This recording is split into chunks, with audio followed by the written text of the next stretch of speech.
Assalamualaikum warahmatullahi wabarakatuh. Bismillahirrahmanirrahim. Alhamdulillahirrahmanirrahim. Wa bihi nasta'in wa ala umuri dunya waddin. Wassalatu wassalamu ala sayyidil anbiya'i wal mursalin sayyidina maulana Muhammadin wa ala alihi washabihi ajma'in, amma ba'du. Alhamdulillah, kita masih diberi kesempatan, masih ada waktu oleh Allah untuk belajar bersama-sama mengkaji ilmu yang Allah ridhai. Marilah rasa syukur kita ikrarkan bersama-sama dengan bacaan tahmid alhamdulillahirabbil alamin. Tidak lupa semoga rahmat sama Allah tetap tercurahkan kepada junjungan kita Nabi Agung Muhammad sallallahu alaihi wasallam, dan semoga kita semua diakui sebagai umat beliau yang mendapat syafaat beliau min hadisah ila yaumil qiyamah. Amin ya rabbal alamin. Alhamdulillah, kita masih diberi umur panjang, masih diberi kesempatan berjumpa lagi, belajar bersama-sama ngaji kitab Sulam Taufik. Semoga ilmu yang kita dapatkan bisa bermanfaat bagi kita semua, keluarga kita semua, dan dengan kita semua. Amin ya rabbal alamin. Kemarin telah menerangkan tentang bab wudu, hal yang membatalkan wudu, bab istinja, bersuci. Sekarang kita melanjutkan pasal berikutnya. Ya cerita ya Allah falika rahmatika malika salamatika usanillah hadiran Mustafa Muhammad sallallahu alaihi wasallam wa darati wa ilati kelanjutan usanillah hadiran jamaah sallallahu alaihi wasallam Muhammad sallallahu alaihi wasallam usanillah hadirin kita dan Muhammad sallallahu alaihi wasallam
أعوذ بالله من الشيطان الرجيم. بسم الله الرحمن الرحيم.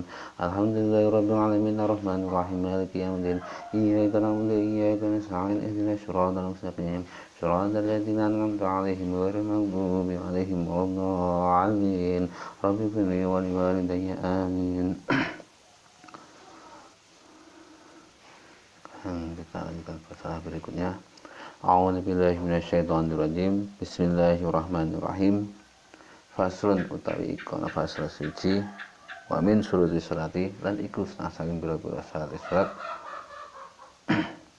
atau haratu utawi suci minal hadasil akbari saking hadas gede. Sekarang fasal menerangkan syarat yaitu harus suci dari hadas besar. Kemarin dari hadas kecil dengan berwudu, sekarang harus suci dari hadas besar. Wa huwa utawi sesuci saking hadas gede iku al-ghuslu dus, bersuci dari hadas besar yaitu dengan mandi. Waladzi utawi perkara yujibu kang wajibake apa ladzi hu ing atus iku khamsatu asya'a ana 5 pira-pira perkara. Khurujul mani siji yaiku metune mani, wal jima'u lan jima', wal haidu lan haid, wan nifasu lan nifas, wal wiladatu lan wiladah lahiran. badan. Wafu, jadi kita harus bersuci dari hadas besar, yaitu dengan cara mandi. Dan hal-hal yang mewajibkan kita mandi itu ada 5 perkara. Yang pertama, keluarnya sperma, entah itu sebab mimpi atau apapun, kalau spermanya keluar kita wajib mandi besar. Wal jima'u, jima, kita berhubungan badan dengan istri, suami istri, semuanya wajib mandi. Wal haidulan, haid, bagi perempuan yang haid, kalau sudah berhenti haidnya itu juga wajib mandi.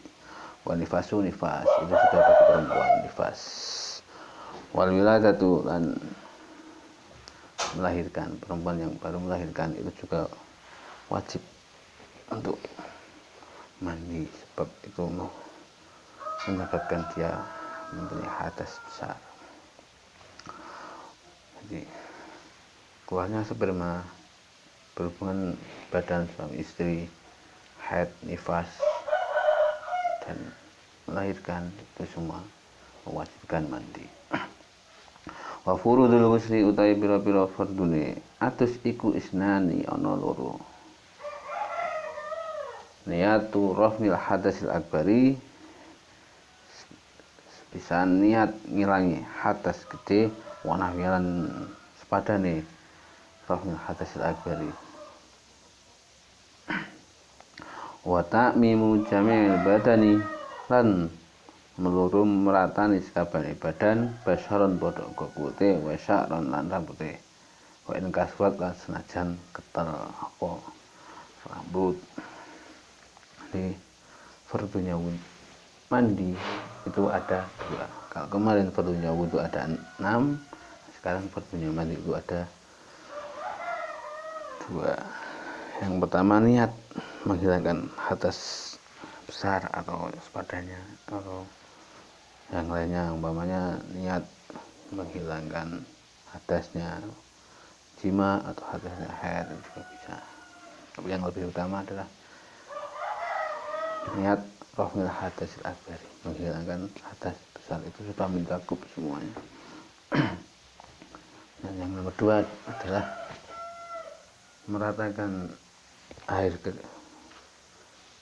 badan, baik itu kulit, rambut, semuanya dibasuh dengan air, entah itu lebat ataupun harus merata, semuanya harus merata dibasuh dengan air, harus sampai ke batin-batinnya rambut, dalamnya harus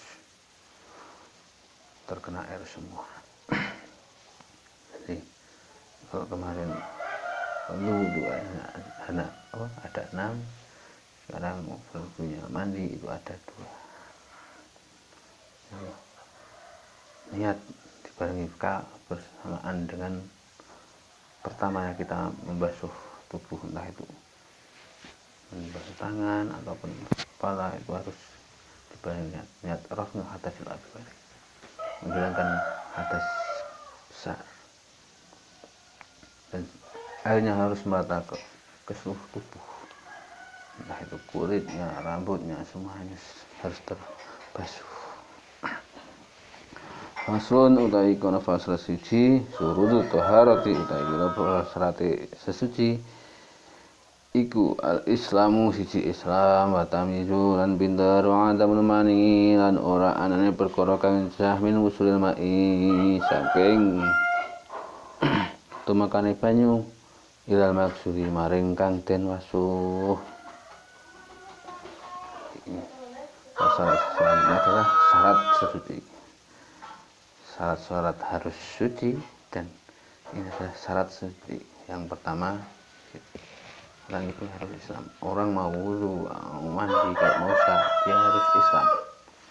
Yang kedua, tamyiz, pintar, harus bisa membedakan mana yang hak, mana yang batil, mana yang benar, mana yang salah, mana yang halal, mana yang haram. Itu namanya tamyiz. Wa adamul mani, tidak ada sesuatu yang mencegah air sampai ke badan. Kalau seandainya wudu, ya tangan, wajah, kaki, kepala, tidak ada yang mencegah, entah itu cat ataupun apapun itu, ada yang mencegah air sampai ke dalam hal yang mau dibasuh. Wasailan ulan milini banyu, dan air itu harus mengalir, tidak hanya diusap tapi harus dibasuh, ada air yang mengalir. Wa ayakuna lan yen ana apa alma'u banyu ana iku mutahhiron, bisa nyucikake. Yang selanjutnya airnya harus suci turun dan juga mensucikan. Bi ala yasluba kelawan yen ora gededel apa ismuhu jenenge banyu bi muhalatatin sebab kecampuran barang tahirin kang suci. Yastakni kang semugih apa alma banyu nganhu saking campuran. Dan airnya harus air yang suci dan juga mensucikan, tidak air yang tercampur sesuatu yang bisa merubah nama air itu. Seandainya tercampur teh atau kopi, nah itu airnya suci tapi tidak bisa mensucikan. Air teh, air kopi itu suci tapi tidak bisa mensucikan sebab sudah tercampur hal yang membuat merubah nama air itu. Bukan air mutlak tapi sudah menjadi air kopi atau air teh. Wa alaya taghayyara lan yen ora owah apa banyu binajisin sebab najis. Walau taghayyuran senajan owah yasiron kang sithik, dan air itu tidak berubah sebab tercampur dengan najis. Sebab air yang sudah tercampur najis itu tidak bisa mensucikan, sebab sudah menjadi air yang mutanajis. Wa ingkana lan lamun ono apa alma banyu ana iku dunal kulateni, kurang sekorong lah, seandainya air itu kurang dari 2 kola, ya 60 kali 60 kolanya 60 meter persegi namanya, itu atas 2 kola. Kalau kurang dari itu kok tercampur najis walaupun airnya tidak berubah, terus tidak bisa buat suci sebab sudah najis. Kalau airnya banyak, misalnya 1 kolam besar 2 meter rumahnya atau 4 meter kolam, itu campur najis sedikit, kalau tidak airnya tidak berubah itu tidak najis sebab airnya sudah lebih dari batasan kulata ini. Kalau kurang dari kulata ini, ya, tadi ukurannya 60 kali 60 kali 60, kurang dari itu tercampur najis senajan tidak berubah, itu tidak bisa buat suci sebab kurang dari kulata ini.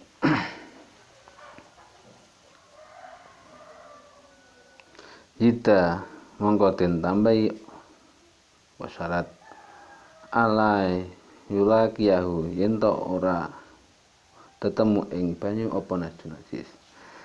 Waira makfuin kang ora kena den ngapura apa nganhu najis. Jika najis tidak ngapura, airnya kurang dari 2 kola, senajan tidak berubah, airnya tidak berubah, itu menjadi air yang najis, tidak bisa buat bersuci. Walas tukmila lan ora den enggo apa banyu firahun hadasi ing dalem ngilangi hadas au ijarati najin utawa ngilangi najis. Dan air itu tidak bekas buat menghilangkan hadas atau najis sebab air yang sudah dipakai untuk menghilangkan hadas atau najis itu sudah menjadi air yang mustakmal, sudah dipakai, tidak bisa buat suci. Kalau airnya sedikit, kalau airnya banyak, kolam renang yang besar itu tidak masalah.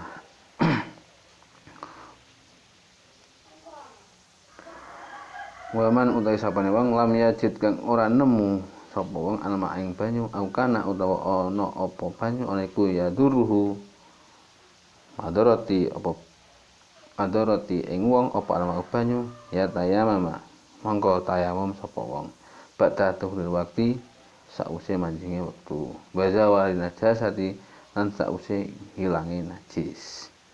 seandainya tidak ada air atau ada air tapi orang itu sudah sakit, kalau kena air malah berbahaya bagi dirinya, nah dia harus bertayamum kalau mau sholat. Mau wudhu kok airnya malah membahayakan dirinya, atau mau wudhu tidak ada air sama sekali, sudah mencari kesana kemari tidak ada air, nah dia harus bertayamum kalau mau sholat, dengan syarat harus, kalau tayamum itu syaratnya harus sudah masuk waktu sholat, karena zuhur sudah masuk waktu sholat zuhur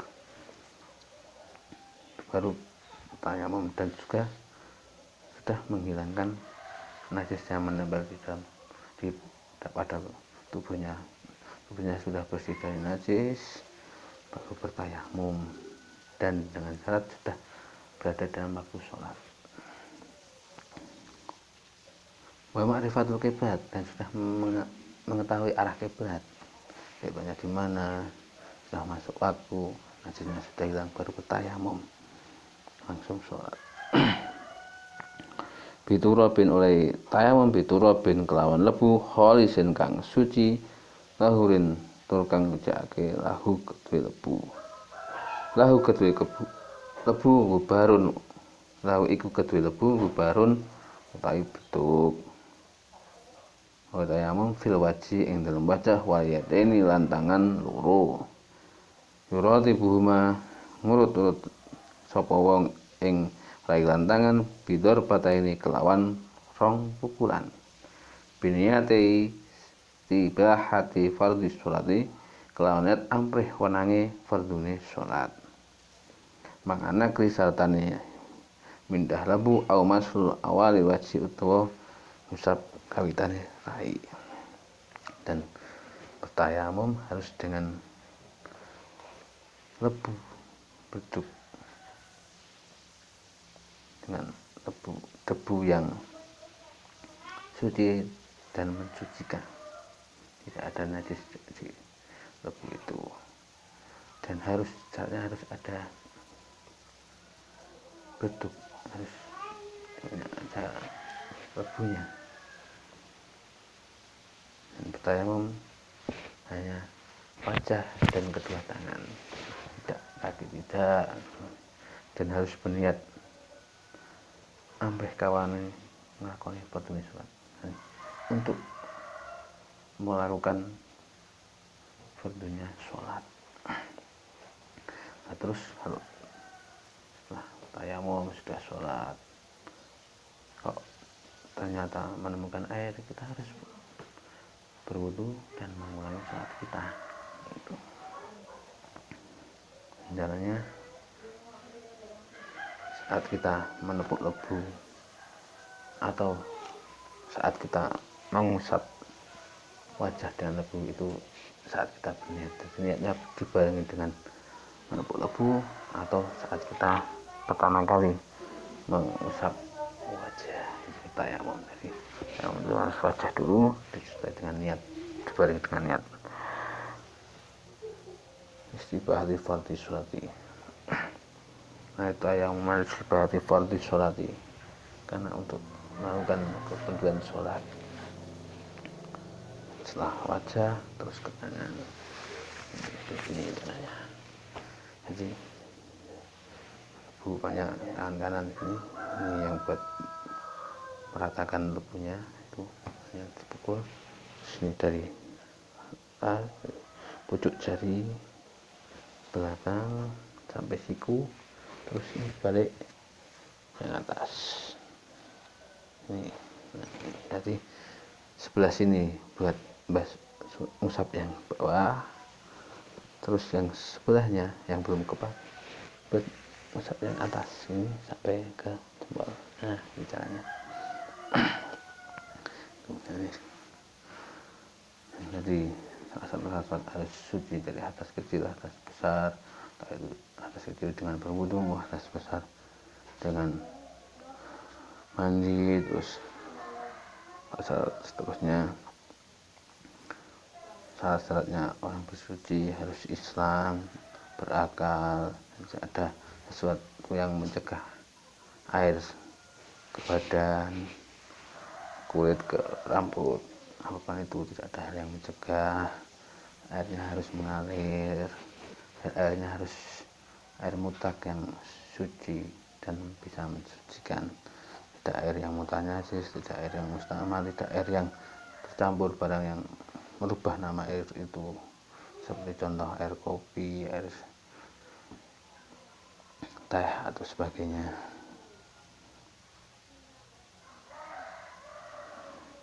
Dan kalau ada orang yang mau berwudu, mau bersuci dari hadas kecil, ya, kalau tidak ada air atau ada air tapi air itu membahayakan bagi dirinya karena dia sedang sakit umpamanya, dia harus bertayamum.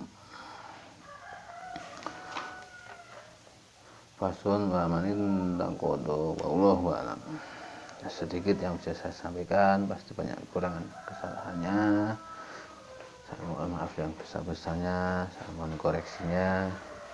Semoga ilmu yang kita belajar ini bisa bermanfaat bagi diri kita, keluarga kita, dan dunia kita. Amin ya rabbal alamin. Saya akhiri bila taufiq wal hidayah. Wassalamualaikum warahmatullahi wabarakatuh.